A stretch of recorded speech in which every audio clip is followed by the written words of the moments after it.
ഇന്നത്തെ സിനിമാ വാർത്തകളിലേക്ക് ഇവർക്കും സ്വാഗതം. തമിഴിലെ അടുത്ത വലിയ സിനിമയായിട്ട് കമൽഹാസൻ രജനികാന്ത് സിനിമയുടെ പ്രഖ്യാപനം ഇന്നലെ ആയിരുന്നല്ലോ വന്നത്.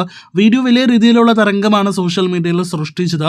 40 മില്യണിലധികം ക്യുമുലേറ്റീവ് വ്യൂ കൗണ്ടാണ് ആ പ്രൊമോ വീഡിയോ ഇതിനോടകം തന്നെ നേടിയെടുത്ത് കഴിഞ്ഞിരിക്കുന്നത്.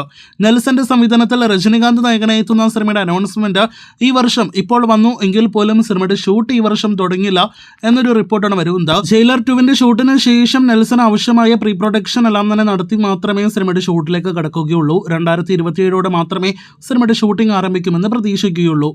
ആര് ഹീറോ എന്നൊരു ചോദ്യം രജനികാന്തും കമൽഹാസനും നെൽസനോട് സിനിമയുടെ പ്രൊമോ വീഡിയോയിൽ തന്നെ ചോദിക്കുന്നുണ്ടല്ലോ. ഇപ്പോഴത്തെ സിനിമയുടെ പ്രൊമോ വീഡിയോയിൽ കൊടുത്തിരിക്കുന്ന ഹിന്റ് പ്രകാരം രജനികാന്ത് സിനിമയിലെ ഹീറോയും ആന്റഗോണിസ്റ്റ് ആയിട്ട് നമ്മുടെ കമൽഹാസനും എത്തുമെന്ന് തന്നെയാണ് വ്യക്തമാകുന്നത്.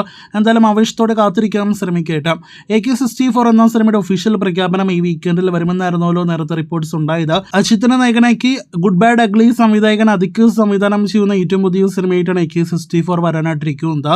ഈ വീക്കെൻഡിൽ സിനിമയുടെ അപ്ഡേറ്റ് വരേണ്ടിരുന്നതായിരുന്നു. എന്നാൽ കമൽഹാസൻ രജനികാന്ത് സിനിമയുടെ അപ്ഡേറ്റിൽ മുങ്ങിപ്പോകാതിരിക്കാൻ AK-64 അപ്ഡേറ്റ് മറ്റൊരു ദിവസത്തിലേക്ക് നീട്ടിയിരിക്കുകയാണ്. അടുത്ത ഒരാഴ്ചയ്ക്കകം ഒഫീഷ്യൽ അപ്ഡേറ്റ് പ്രതീക്ഷിക്കുന്നു. ഇനിയും ഒഫീഷ്യലായിട്ട് പ്രഖ്യാപിക്കാത്ത ലാലേട്ടൻ സിനിമയാണല്ലോ ലാലേട്ടനെ നായകനാക്കി ദിലീഷ് പോത്തൻ സംവിധാനം ചെയ്യുന്ന സിനിമ.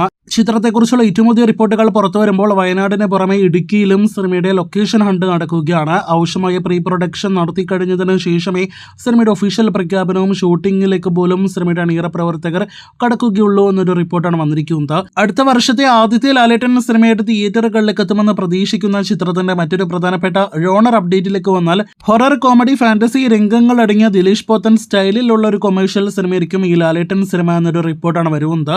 അപ്പോൾ ആവേശത്തോടെ കാത്തിരിക്കാം ദിലീഷ് പോത്തൻ ലാലേട്ടൻ സിനിമയുടെ ഒഫീഷ്യൽ പ്രഖ്യാപനത്തിനായിട്ട് കൂടുതൽ വാർത്തകൾ കേട്ട്.